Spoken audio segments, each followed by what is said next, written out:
ऐसे में शुरुआती तौर पर अगर देखें तो भूपेश बघेल ज्यादातर राउंड में ऐसे हैं कि वो आगे चलते हुए दिखाई दिए हैं। भारतीय जनता पार्टी के कैंडिडेट संतोष पांडे जो है वो लगातार पीछे चलते नजर आए हैं।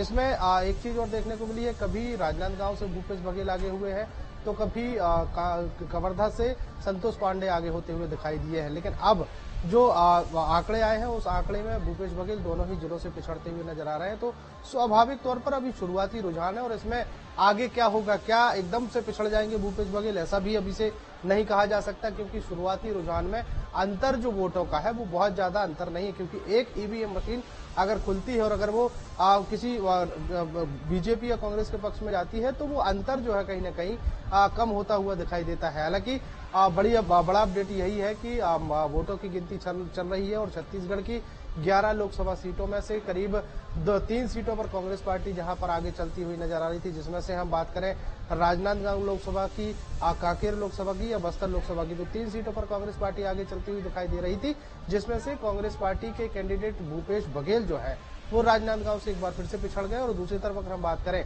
तो बस्तर लोकसभा से कहीं ना कहीं कवासी लखमा एक बार फिर से पिछड़ते हुए नजर आए और अब 10 सीटों पर बीजेपी ने लीड बनाकर रखी है और एकमात्र सीट जो कांकेर लोकसभा है वहां से कांग्रेस लेकिन पार्टी जो उम्मीद की जा रही थी महज कुछ ही वोटों से आगे चलते हुए दिखाई दे रहे हैं। अब आंकड़ों की अगर बात करें लोकसभा के चुनाव में वो उम्मीद रंग लाती नजर नहीं आ रही है। 2019 में जिस तरह से नतीजे आए थे कमोबेश वही बनता नजर आ रहा है इस बार 2024 में छत्तीसगढ़ में भी।